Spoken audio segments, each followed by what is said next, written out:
Назад сме во отвореното студио 1. Добре дојдовте и во овој блок во кој што во текот на цел ден се дружите со мене и со колешката Елена Милошевска. Нашиот гостин е новинарот и писател Душко Кралевски. Добар ден и добре дојдовте најпрво. Најпрво со христијанскиот поздрав, Христос воскресе. Вистина воскресна.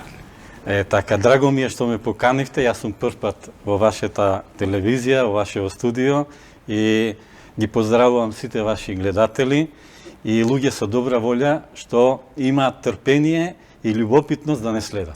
Така, во тој однос да појасниме зашто ќе разговараме и очекувано секако втор ден Великден, еден од најголемите христијански празници. Иако во текот на изминативе денови нашата телевизија секако фокусот го имаше ставено врз великденските празнувања и традиции, овој пат со господинот Кралевски ќе продискутираме малку повеќе од оној друг аспект, односно на духовното и значење на празникот. Така, па тоа ќе биде нашето воведно прашање. Да, прославуваме традиционално се она што се одбележува, малку подолу во разговорот ќе дообјасниме.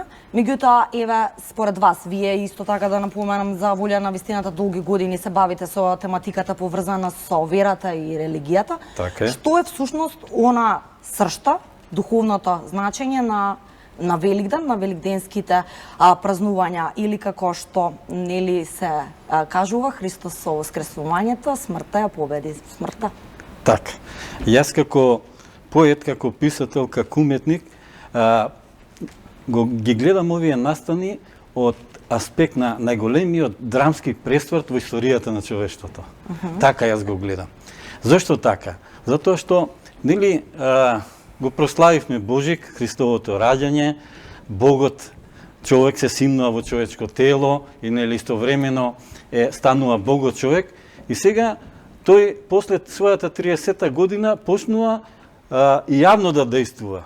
И нели она што својата мисија што му е дадена од Бога, од Бог Отецот, почнува и веќе да ја спроведува во живот и после 3,5 години веќе станува толку познат што речиси нема човек што живеел тогаш во Јудеја што не дознал за него.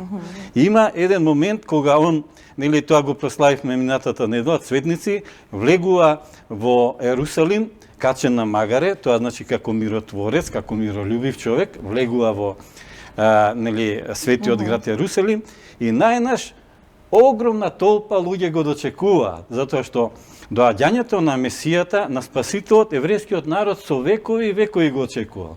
И има многу пророштва за тоа како ќе се случи доаѓањето на Месијата.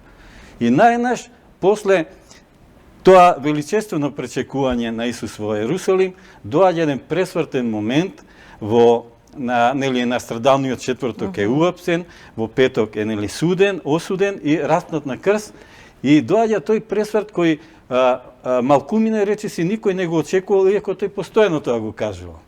И меѓу другото е осуден заради својата изјава кој го дал за Ерусалимскиот храм, кој навистина тогаш бил величествен, огромно здание и вели разрушете го овој храм и јас за 3 дена ќе го обновам. И сега тие не знаеле што сега овој кажува. Мислеле дека тоа е богохулство. А тој зборува за храмот, тоа е телото човекова, кој е храм на Духот Божи. И сега тука е недоразбирањето, од тука произлегуваат сите недоразбирања човечки и недоразбирања што не можат нели да ги сватат тие Божји пораки што им се откриени.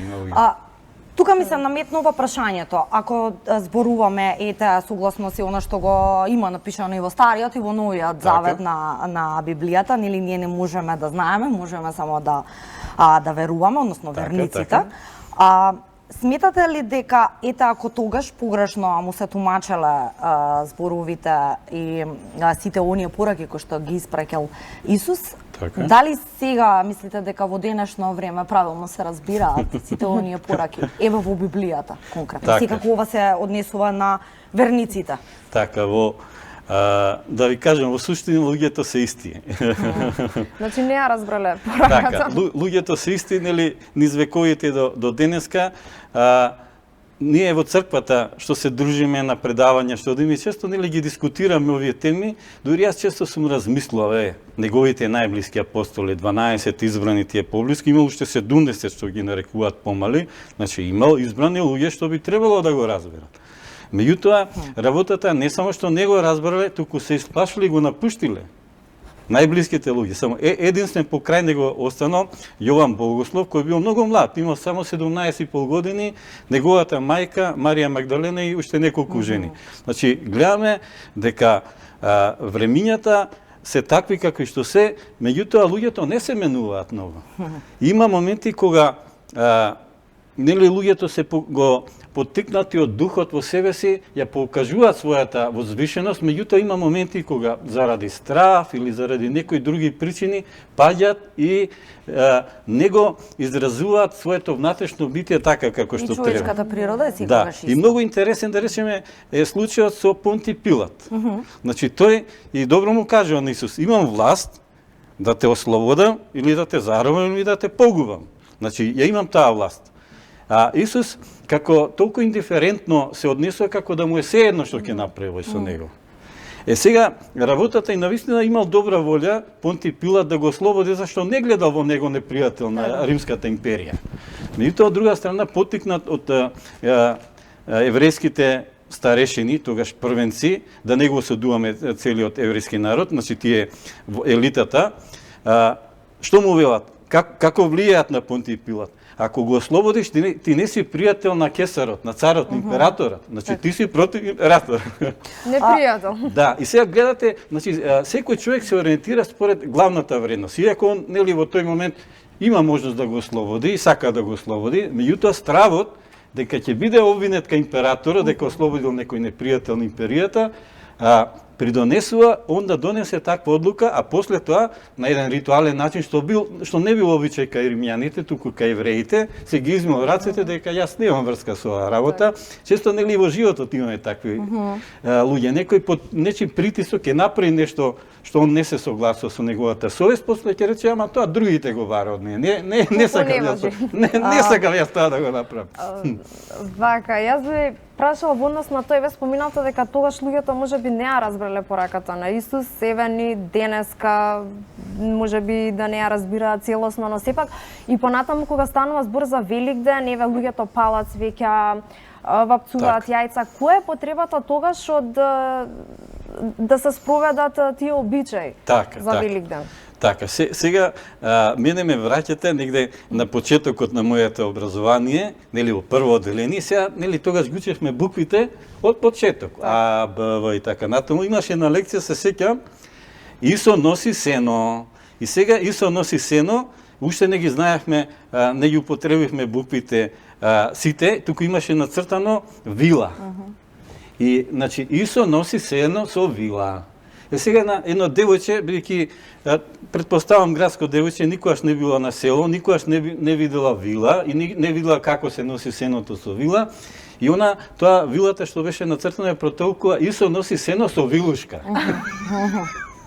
И сега нели сите се насмејавме, ама мнозинството од народот во духовна смисла се како едни деца што нешто гледаат, нешто разбираат, нешто недоразбираат и затоа им се потребни тие обичаи да ги воведат на еден духовен начин, духовно да се описменат, да ги осознаат тие основни духовни вистини, за да можат после тоа духовно да Дали според вас почитувањето на тие обичаи така и таа традиција оди право пропорционално со добар верник или добар христијанин, да речеме? Па јас би кажал дека е тоа сепак еден почеток дел од верувањето. Замислите сега ние да останеме во образованието на еден прво одделенец или четврто одделенец, пето одделенец, тоа е, но многу мало образование. Јас се сеќам ќе кажам, често кажам јас анегдоти, по тоа најмногу ме знаат од сопствениот живот и од животот на други луѓе.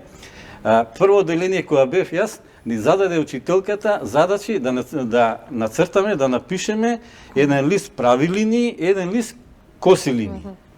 И сега таман требаше јас да тргнам нели за училиште и тогаш ми текна дека неам напишано домашно. И не сакав да одам во училиште. И тука за среќа се најде едно мој роднина Чичко И ми ка, зашто не сакаш да одиш во школа? Па немам домашно напишано и така, не, ќе ме кара учителката и така натаму. Не се секирај. Што имаш? Па треба еден лист да нацртам прави, еден лист коси. И он кога зема за една минута, едниот лист, за другата минута, другиот лист го нацрта. А мене ќе ми требаше можеби саат време и повеќе тоа, како едно дете што е невешто. Сега така во духовноста има некои луѓе што можеби се пето оделение, а тој мој чичко вече на училиште идеше пето оделение. И се замисли се еден пето оделенец, ти го гледаш како некој стварно што е далеку во верата навлезен, односно во образованието тогаш. И јас го доживав него како супермен за една минута да може да нацрта нели еден лист прави и другата минута еден лист коси линии. Така и во духовноста е жално претходно што кажа, да останеме на такви некои нивоа. Значи, меѓутоа најважно за да можеме ние да се описмениме, тука е црквата да го даде тој фундамент, да го даде тој темел, луѓето да ги осознаат тие главни вистини и потоа тоа е се уште на еден надворешен план. Најважен е внатрешниот план како тие вистини што ние ги дознаваме, сега живееме во време информатичко, каде што до информациите лесно се стигнува. Порано замисли се, многу тешко било да се стигне до информација. Колку имало писмени луѓе? Колку имало луѓе што ги знаеле тие духовни вистини објавени преку Евангелието Христово, преку Стариот и Новиот Завет, а сега е многу лесно да се дојде до тоа. Не секогаш информации до кои што немаме пристап на интернет се и вистините. Така. Во таа смисла, господина Кралевски, секој нормално и во денешно време си одбира во што што ќе верува, да. Во што ќе верува. И тоа ми беше во некоја смисла и претходното прашање. Колку од нас како битија не дефинира таа верба, бидејќи де факто постојат и скептици, односно во она што не го виделе не веруваат, не може да се занимарат, секој има таков апостол, слободна волја. Дали каква ни е моментално според вас улогата на религијата во ова модерно општество? Да речеме, ако се земат во обзир колку таа има влијание. Па, и дали треба да има преголемо влијание? Кога дознав таа вистина се изненадив, дека историчарите што ја длабоко истражувале човечката историја неколку илјадници години, не нашле време и не нашле општество каде што немало религија. Значи, луѓето од секогаш, од памтивек, биле религиозни на овој или на оној начин. И со текот на времето, тие верувања, тие обичаи се менуваат и се трансформираат. Исто се изненадив, значи можеби го гледате за јачето покрај великденско јајце. И сега многумина не го знаат што е значење, што има врска овој зајако со јајце, бидејќи едно со друго како не одат, да. И сега зајакот бил символ на плодноста на некои предхристијански верувања од северозападниот дел од Европа. Значи, тие си го задржале за јачето и негде се славел на текот на рамнодневницата. Значи, пролетно будење, зајаците се размножуваат, природата расте и така натаму и сега зајакот го ставале. А исто па и јајцето е символ и во други религии, не само во христијанството, кај римјаните тоа го имало и кај другите народи, како еден символ на животот. И гледате, значи, религиите се темелат една на друга, се надоврзуваат. Со текот на времето добиваат некои различни значења, но со текот на времето нешто што е фундамент останува. И сега некој што е остар во религијата ќе што со тие јајца, со тие глупости, со тие зајачиња и така натаму. Ама тоа е дел како што децата, нели, нено јајце се радуваат, нено зајаче, тоа е почеток на верата.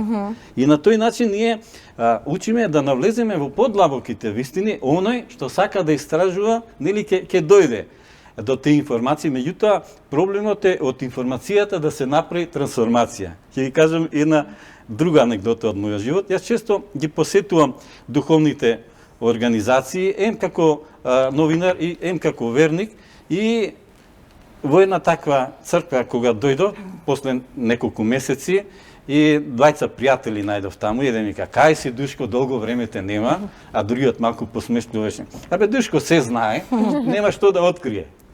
И мојот коментар беше, денес е многу лесно да се дојде до информација. Меѓутоа, проблемот е како од информација да се направи трансформација. И тоа не помина 5 минути од тоа, проповедникот таму што беше, почна да проповеда и го кажа исто тој. Денес живееме во информатичко време, каде што може лесно да се даде информација. Проблемот е како од информација да се направи трансформација. Ние се насмеавме, он не знаеше зашто се смееме. Зато гледате, нели, во денешно време не е лесно и понекогаш и пророчки да настапуваш ако ги знаеш процесите кон што се движат. Господине Краловски, исто така едно од традициите, особено пред Великден, се тие пости. Особено 40 дневни. И сега ми е прашањето еве како вие го толкувате, колку всушност го менуваат човекот тие, да речеме, долги пости и дали воопшто според вас има поврзаност во религијата, односно дали некој е добар верник или не е добар верник ако ги пости сите 40 дена или не? Да или не? Сега и за тоа има објаснување. Значи, христијаните од секогаш, па и евреите претходно, го имале постот како една духовна дисциплина. И само да се надоврзам, дали тоа значи прочистување на организмот, односно како што некои на телото го толкуваат, во кој момент е духовноста тука? Така ќе објаснам, значи прочистување значи они тоа го сметат како еден вид прочистување на телото, затоа ако се вратиме на почетокот на Стариот Завет, ќе видиме каде прв пат паднал човекот. Тоа е нели со загризување на оној плодот, забранетиот плод, и тука, значи, замисли се во каква ситуација биле нашите прародители Адам и Ева. Значи, имале изобилство на храна, имале се што им треба, имало еден плод таму што Бог им рекол дека не може да го потргуваат, после има и духовно значење, значи уште не биле созреани преку дрвото за знаењето на доброто и злото, да можат тој плод да го користат, и сега од сите тие изобилство на храна се решиле од тоа дрво да јадат. Сега евреите и христијаните подосна земаат таа традиција на постење, значи на воздржување на почетокот од храна, затоа што тоа е првородниот грех, храната, а после и на прочистување на духот. Значи тоа оди паралелно едно со друго. Има во Новиот Завет еден момент каде што Христос изгонува бесови, демони од еден човек. И кои го прашуваат, претходно се ведувале неговите ученици тоа да го направат, меѓутоа не им успевало. Христос доаѓа и веднаш го брка демонот и вели зашто сега ние не успеавме, а ти успеа. Вели овој вид на демони, овие суштества се истеруваат со пост и со молитва. Значи, ако ние не постиме телесно и духовно, ќе бидеме подложни на вакви или онакви влијанија. Добро, според верувањето. Што е со оние луѓе кои што воопшто, например, не постат? Сметат дека вака, за тие што не постат, има Исус Христос на друго место вели, не го погани човекот она што влегува во неговата уста, туку она што излегува. Затоа што времето кога живеел он, имало една група еврејска што се нарекуваат фарисеи. И тие навистина навидно биле многу побожни луѓе. И многу нешто правиле, ритуално, ги миеле рацете, јаделе чиста храна, оделе во храмо и редовно постеле и така натаму. Меѓутоа сето тоа го правиле надворешно. И највеќе нив ги осудува заради нивното лицемерие, бидејќи сето тоа го прават надворешно. Да, а тоа го има во црквата. Ако појде човек во црквите ќе се соочи со многу такви фарисеи, може и да се разочара да запре неговиот духовен пат, затоа што ќе види го овој како се однесува. А меѓутоа другите таквите луѓе не треба да не како попречуваат, да не демотивираат, затоа што на друго место Исус на своите ученици, иако тие нели правеле такви знаци на надворешна побожност, и нели ако вашата праведност не е поголема од овие на фарисеите, нема да влезете во Царството небесно. А секој ќе видиш за нивно време фарисеите колку ги правеле тие надворешни изливи на побожност, ќе речеш, па, јас не сум толку побожен, не сум толку праведен како нив. Да, тука се наметнува прашањето, оно што всушност примарно сакав да ве прашам, колку е важно човек да има, навистина да се обидува да живее собствени вредности и морал и чиста мисла, а од друга страна да не го дефинира, да речеме, само постот, бидејќи ова што го споменавте, тоа лицемерие, да не мора по дефолт да значи дека ако 40 дена пости некој, некој, а има при тоа нечиста мисла или некакви задни искриени намери. Значи тоа оди едно со друго и најголемиот проблем во духовноста, па би рекол во секојдневниот живот е нашата неискреност. Се сеќавам на едно предавање, мојот драг пријател Ивица Тодоров кажуваше како ние да ги живееме вредностите во црквата. И почна поред таму ги кажу сите вредности, љубов, мир и така натаму. Значи сите тие христијански вредности и после зема еден сунгер и се избриша. Се сеќам, имаше едно девојче мало тука и се зачуди. Вика, се тоа, вика, вака како јас што го бришам со овој, вика, сунгер, се вика ќе отпадне ако нема искреност и со огромни букви вака напише искреност. Најважно. Значи, ако ние искрено не влегуваме во работа, ништо нема да постигнеме. Не само во верата, туку во било во сите сегменти од животот, меѓутоа па во верата е најважно затоа што ако ние немаме искрена тежнина, искрена желба да духовно да се усовршуваме, да се самоосознаваме, тоа од памти века, дури и Сократ го има кажано, спозни се сами од себе си. Значи тоа е најважната работа што ние треба да постигнеме. Во денешно време луѓето доволно се искрени. Па и искрени, па и дека сам такви тежнени и стремежи. И себе си се познаваат доволно. Односно практицираат да се запознаат доволно. Јас најчесто преку анегдоти зборувам и разговараат двајца пријатели млади и му вика, што сакаш ти да бидеш во животот? И овој, ама немој да ми се смееш кој ќе ти кажам. Зашто се смеам? Вика, човек има право денеска слободна, кој зашто сака да биде. Вика, јас сакам да станам светец. И почна да се смее. Чи гледате во какво време некој што има највозвишена желба, да речем исто како астронавт да бидам. Во Македонија сега сакам да бидам астронавт. За да бидеш астронавт е колку услови треба да постигнеш. Е така денеска се смеат на такви некои желби да стане светител. Мислам дека од друга страна па самата желба да станеш нешто такво може да те попречи во животот. Најдобро е човек да има желба да се осознае себе си и како се осознава, така духовно да расте се додека не добие до некој стадиум на која подосна ќе го прогласа. Тој самиот никој сам не може да се прогласи за светител. Останатите треба да видат таа светост од тебе, да те прогласат за така. Ќе направиме кратка пауза со разговоров, бидејќи имаме гледач на линија, па ќе кажеме добар ден и повелата. Добар ден и убав среќен ден. Христос воскрес. Навистина воскрес. Вака, има право вашиот гостин, се што кажа тоа е вистина. Јас сум ја читала Библијата, старата Библија. И се тоа е точно што го кажа, на вистина. Затоа што он, кога дошол да го стават на крст, биле тие двајцата јудејци, што викале дека ако идеш ке ме земеш, да, вие со мене ќе бидете во рајот, а не во пеколот. И кога он после воскреснал и мајка му плачела и он вика, зошто плачеш, жено? Она само се завртува, гледај ги моите раце. И ги гледа дека од клинците, шајките неговите раце биле. И со тоа јас сето ја знам напамета Библијата. Вистина е тоа и он за нас, бедните за нас, што не веруваме во ништо, што сме грешни до уста. И он не пушта сега да видиме докаде он, не пушта докаде он, ние ќе остасаме со памета наша. И затоа ќе почне да иде најлошо и полошо, душичке моја. Толку ви благодарам, а простете ако нешто сум го изгрешила, пријатно. Пријатно, ви благодариме за вашето јавување. Имаме уште еден гледач на линија, па ќе му отстапиме простор. Добар ден и повелата. Добар ден.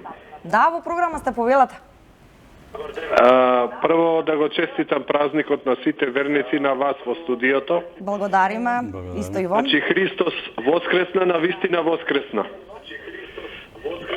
Да го поздравам гостинот, сум го гледал во Сител со господин со свештеното лице Ивица и имам високо мислење за вашиот гостин.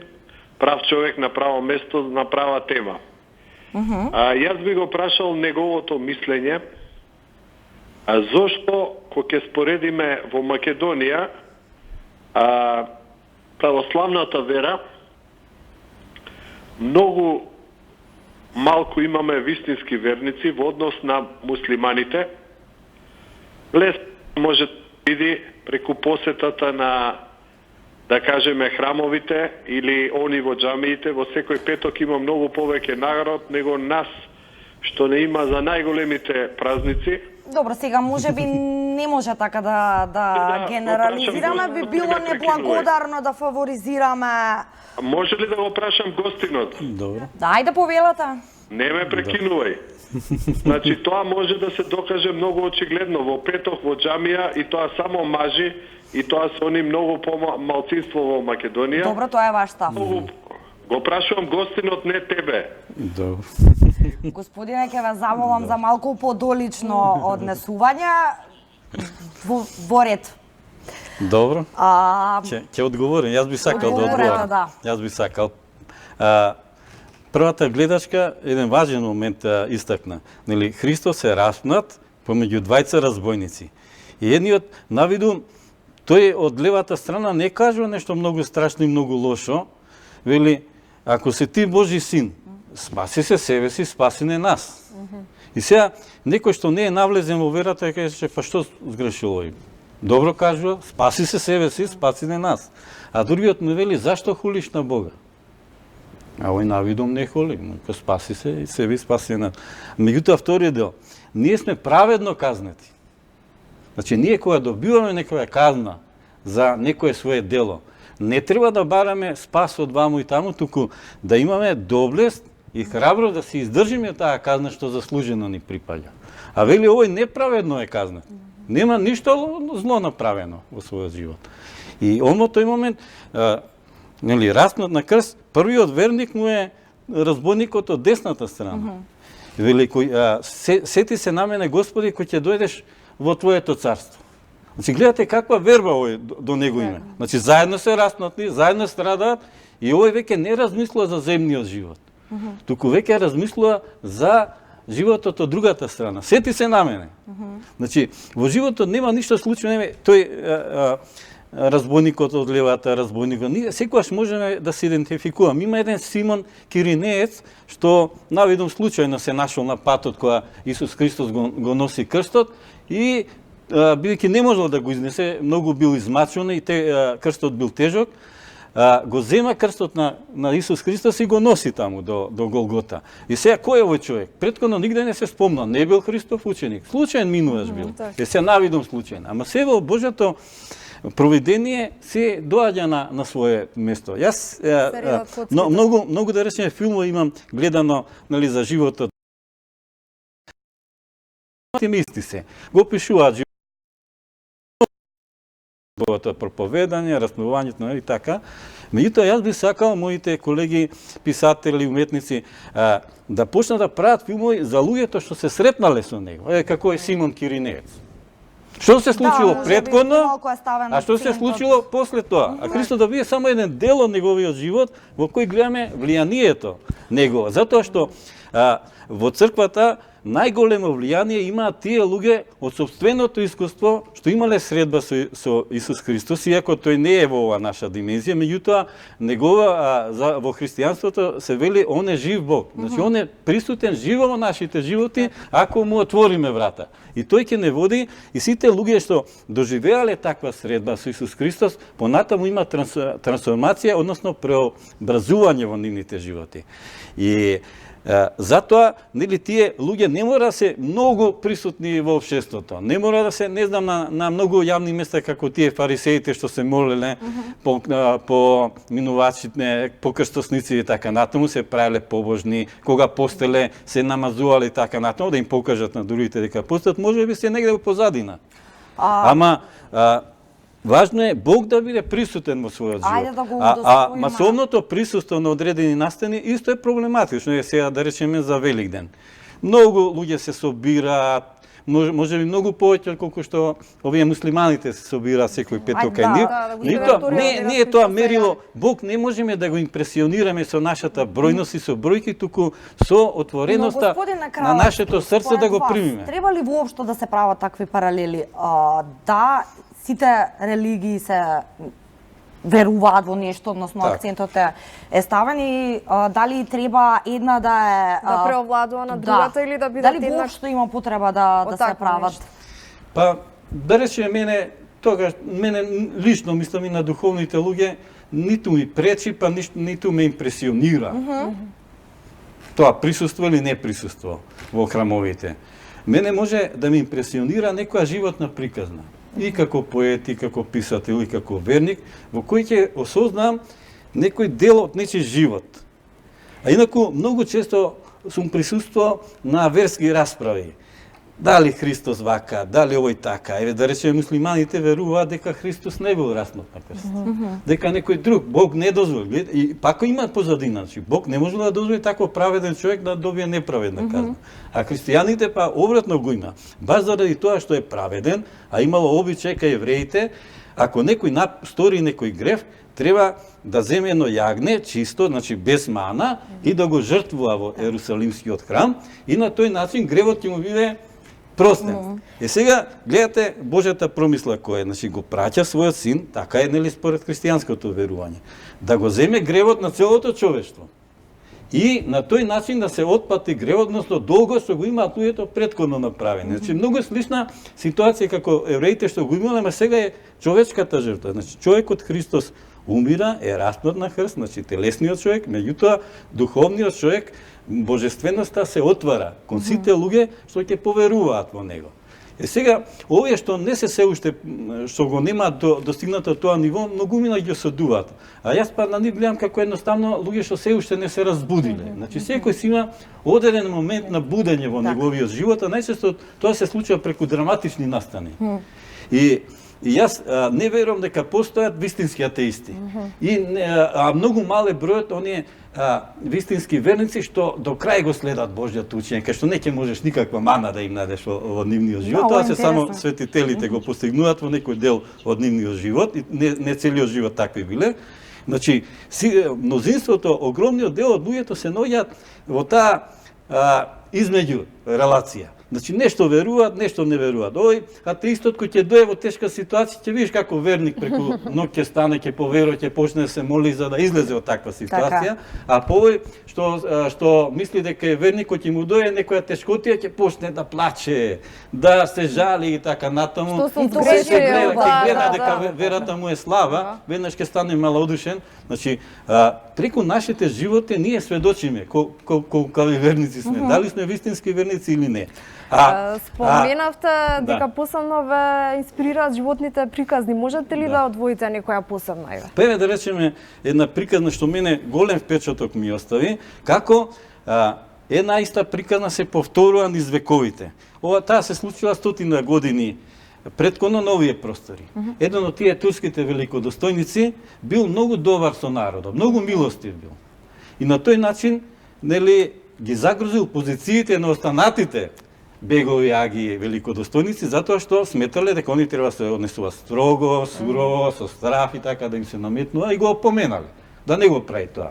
Меѓутоа овој продолжил на ист начин да се однесува и нормално бидејќи тие биле во мнозинство, биле повлијателни, го наклеветуваат кај турскиот султан или везир кој бил власт во тогаш најголема, и доаѓаат неколку запти да го уапцат овој великодостојникот.